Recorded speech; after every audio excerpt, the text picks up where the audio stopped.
ನಮಸ್ಕಾರ. ನಾವು ಮಾತಾಡ್ತೀವಿ, ಸಾಕಷ್ಟು ಮಾತಾಡ್ತೀವಿ ಮತ್ತು ಮಾತನ್ನು ಕೇಳ್ತೀವಿ. ಬಹಳಷ್ಟು ಮಂದಿ ಮಾತನ್ನು ನಾವು ಕೇಳ್ತೀವಿ. ಅರ್ಥಪೂರ್ಣವಾದ ಮಾತುಗಳು ನಮಗೆ ಸಿಕ್ಕು ಅಂದ್ರೆ ಮನಸ್ಸಿಗೆ ಭಾಳ ಖುಷಿ ಆಗ್ತದೆ. ನಾವು ಕೇಳಕ್ಕೂ ಇಷ್ಟಪಡ್ತೀವಿ. ಅರ್ಥಪೂರ್ಣವಾದ ಮಾತುಗಳನ್ನು ನಾವು ಹುಡುಕ್ಯಾಡ್ಕೊಂಡು ಹೋಗ್ತೀವಿ ಕೇಳೋ ಸಲುವಾಗಿ. ಆ ಅರ್ಥಪೂರ್ಣವಾದ ಮಾತುಗಳು ನಮ್ಗೆ ಕೆಲವೊಂದು ಸಾರಿ ಸಿಗ್ತಾವ, ಕೆಲವೊಂದು ಸಾರಿ ಸಿಗಲ್ಲ. ನೋಡಿ, ಈಗ ಅನೇಕ ಪ್ರವಚನಗಳು ನಡೀತವೆ, ಅನೇಕ ಕಾರ್ಯಕ್ರಮಗಳು ನಡೀತವೆ, ಅನೇಕ ಭಾಷಣಗಳು ನಡೀತವೆ, ಅನೇಕ ಉಪನ್ಯಾಸಗಳು ನಡೀತವೆ. ಅವುಗಳಿಗೆ ನಾವು ಹೋಗಿ ಹಾಜರಾಗಿ ಆ ಮಾತುಗಳನ್ನು ಕೇಳಕ್ಕೆ ಇಷ್ಟಪಡ್ತೀವಿ. ಯಾಕೆ ಇಷ್ಟಪಡ್ತೀವಿ ಅಂದರೆ ಆ ಮಾತುಗಳಲ್ಲಿ ಒಂದು ಸತ್ವ ಇದೆ. ಆ ಸತ್ವಯುತ ಮಾತುಗಳು ನಮಗೆ ಮನಸ್ಸಿಗೆ ಹಿತವನ್ನು ಕೊಡ್ತಾವ, ನಮ್ಗೆ ಬದುಕಿಗೆ ದಾರಿ ದೀಪ ಆಗ್ತಾವ ಅಂತ ಅನ್ನೋ ಒಂದು ವಿಚಾರದಿಂದಾಗಿ ನಾವು ಏನು ಮಾಡ್ತೀವಿ ಅಂದರೆ ಆ ಮಾತುಗಳನ್ನು ಕೇಳಲು ಹೋಗ್ತೀವಿ. ಇನ್ನು ನಮ್ಮ ಸುತ್ತಮುತ್ತ ಇರ್ತಕ್ಕಂಥ ವ್ಯಕ್ತಿಗಳಲ್ಲೇ ಅದೆಷ್ಟೋ ವ್ಯಕ್ತಿಗಳು ಅರ್ಥಪೂರ್ಣವಾದ ಮಾತುಗಳನ್ನು ಹೇಳ್ತಿರ್ತಾರೆ. ನಾವು ಇದ್ರ ಕಡೆ ಮತ್ತಲ್ಲ ಅಂತೇಳಿ ನಾವೇನು ಮಾಡ್ತೀವಿ, ಬಿಟ್ಟಾಗ್ತಿರ್ತೀವಿ. ಕೆಲವೊಂದು ಸಾರಿ ಅದ್ರ ಕಡೆ ಗಮನನೇ ಕೊಡಲ್ಲ. ಹಂಗಾಗಿ ಅಮೂಲ್ಯವಾದ ಮಾತುಗಳನ್ನು ಕೂಡ ನಾವು ಕಳ್ಕೊಳ್ತಿರ್ತೀವಿ. ಎಲ್ಲೋ ಹೋಗಿ ಯಾವುದೋ ಒಂದು ಸಮಾರಂಭದ ಭಾಷಣವನ್ನು, ಸಮಾರಂಭದ ಉಪನ್ಯಾಸವನ್ನು, ಯಾರೋ ಮಹಾತ್ಮರ ಮಾತುಗಳನ್ನು ಕೇಳಿ ನಾವು ಎಷ್ಟು ಆನಂದ ಪಡ್ತೀವಿ. ಅದಕ್ಕಿಂತಲೂ ಹೆಚ್ಚಿನ ಆನಂದ ಇಲ್ಲಿ ನಮ್ಮವ್ರದ್ದೇ ಇರ್ತಾವೆ ಕೆಲವೊಂದು ಮಾತನ್ನೇ. ಆದ್ರೆ ನಮ್ಮವರನ್ನ ಸಲಿಗೆಯಿಂದಾಗಿ ಅದಕ್ಕೆಷ್ಟು ನಾವು ಗೌರವ ಕೊಡಬೇಕು, ಆ ಮಾತುಗಳಿಗೆ ಎಷ್ಟು ನಾವು ಗಮನ ಕೊಡಬೇಕು, ಆ ಮಾತುಗಳಿಗೆ ಅಷ್ಟು ಗಮನ ನಮ್ಮಿಂದ ಕೊಡಕ್ಕೆ ಆಗ್ಲಾರ್ದಕ್ಕಾಗಿ ಆ ಮಾತುಗಳು ನಮ್ಮ ಎದೆಯೊಳಗೆ ಸರಿಯಾಗಿ ಇಳಿಯೋಕ್ಕಾಗಲ್ಲ. ಯಾಕಂದ್ರೆ ನಾವು ಗಂಭೀರವಾಗಿ ಪರಿಗಣಿಸಿರೋದಿಲ್ಲ. ಆ ಮಾತುಗಳನ್ನು ಹಗುರವಾಗಿ ತೊಗೊಂಡಿರ್ತೀವಿ, ಹಗುರವಾಗಿ ಬಿಟ್ಟಾಕಿರ್ತೀವಿ. ಹೀಗಾಗಿ ಆ ಮಾತುಗಳಲ್ಲಿನ ಗಟ್ಟಿತನ ನಮ್ಮ ಮನಸ್ಸಿಗೆ ಮುಟ್ಟಾಗೋದು. ಹಿಂಗೂ ಕೆಲವೊಂದು ಸರಿ ಆಗ್ತದೆ.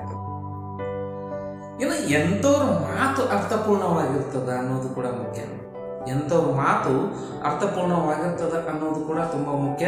ನೋಡಿ, ಇಬ್ಬರ ಮಾತುಗಳು ಮಾತ್ರ ಅರ್ಥಪೂರ್ಣವಾಗಿರ್ತದೆ. ಅರ್ಥವತ್ತಾದ ಮಾತುಗಳು, ರಸಪೂರ್ಣವಾದ ಮಾತುಗಳು ಇಬ್ಬರಿಂದ ಹೊರಬರ್ತವೆ. ಒಂದು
ಗಮನಿಸಬೇಕಾಗ್ತದೆ, ಕೇಳಬೇಕಾಗ್ತದೆ, ಕೇಳಿ ಅರಿಯಿಸಿಕೊಳ್ಬೇಕಾಗ್ತದೆ ನಾವು ಅವರ ಮಾತುಗಳನ್ನು. ಅಂಥ ಮಾತುಗಳನ್ನು ನಾವು ಅರಿಯಿಸ್ಕೊಂಡೇವು ಅಂತಂದ್ರೆ ಅವಾಗ ನಮ್ಮೊಳಗೆ ಒಂದು ಖುಷಿಯ ಕಾರಂಜಿ ಚಿಮ್ಮಕ್ಸೋದು. ಆ ಖುಷಿಯ ಕಾರಂಜಿ ಚಿಮ್ಮಸಲುವಾಗಿ ನಾವು ಅವರಿವರ ಮಾತುಗಳನ್ನು ಕೇಳಲಿಕ್ಕೆ ಹೋಗ್ತೀವಿ. ನಮ್ಮೊಳಗಿನ ಖುಷಿ ಹೆಚ್ಚಿಗೆ ಮಾಡ್ಕೋಬೇಕಾಗಿ. ಅದಕ್ಕೆ ಅಲ್ಲಿ ಹೋಗೋದಕ್ಕಿಂತಲೂ ನಮ್ಮ ಸುತ್ತಮುತ್ತಲು ಎಲ್ಲಿ ಸಾಧ್ಯ ಇದೆಯೋ ಅದನ್ನು ನೋಡೋಣ. ಯಾಕಂದ್ರೆ ಅನುದಿನವೂ ಇವರ ಮಾತುಗಳು ನಮಗೆ ಸಿಗ್ತಿರ್ತಾವೆ. ಅನುದಿನವೂ ಅವರ ಮಾತಿನಿಂದ ನಮಗೆ ಒಂದು ಪ್ರೇರಣೆ ಸಿಗ್ತಿರ್ತವೆ. ಅದಕ್ಕಾಗಿ ನಾವುಗಳು ಏನ್ ಮಾಡ್ಬೇಕಂದ್ರೆ ಅಲ್ಲಿ ಆತ್ಮರ ಮಾತುಗಳನ್ನು ಕೇಳಕ್ ಹೋಗೋಣ, ಇಲ್ಲತ್ತಲ್ಲ. ಅದ್ರ ಜೊತೆಗೆ ನಮ್ಮ ಸುತ್ತಮುತ್ತಲು ಹಿತ್ತಲ ಗಿಡ ಏನಾಗಲ್ಲ, ಅದು ನಮಗೆ ಮದ್ದಾಗಿರ್ತದೆ. ಅದನ್ನು ನಾವು ಬಳಸ್ಕೊಳ್ಳೋಣ. ಧನ್ಯವಾದಗಳು.